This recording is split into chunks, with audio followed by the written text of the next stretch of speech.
Ils sont environ 150 à travailler depuis quelques jours au 6e, 27e et 28e étage. Ces pionniers, qui font partie de deux grandes sociétés privées, ont véritablement essuyé les plâtres et précèdent de quelques mois les 8 à 10 000 personnes qui seront appelées à travailler dans la tour. Au début, lorsqu'on nous avait dit qu'on venait travailler dans une tour si haute, je pensais qu'on allait éprouver une sensation toute la journée de vertige, alors qu'en réalité, c'est absolument pas ça.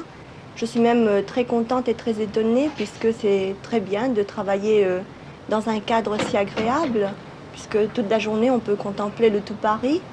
Et en fait, ça ne fait pas du tout peur, on n'a pas du tout le vertige. Personne n'habitera la tour, dont 52 étages sur 58 serviront de bureaux.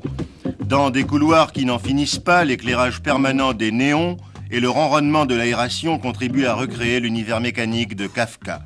La centralisation des services fera certes gagner du temps aux employés, mais les retiendra comme prisonniers durant leur journée de travail. Restaurants interentreprises, boutiques, magasins, cafétérias, avec en plus des tunnels souterrains reliant la tour à la gare Montparnasse ainsi qu'aux sorties des 4 lignes de métro. Et comme vous voyez, nous sommes encore dans un chantier, ce qui fait que pour les premiers occupants, ce n'est pas drôle tous les jours. Enfin, tout ça va s'améliorer maintenant, jour après jour, et je pense qu'en septembre, le chantier sera pratiquement entièrement terminé.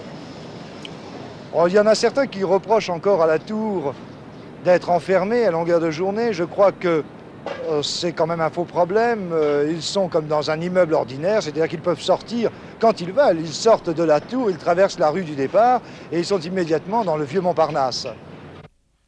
Avec ses 210 mètres de haut, la tour Maine-Montparnasse jaillit des ruelles étroites du quartier cher à Modigliani.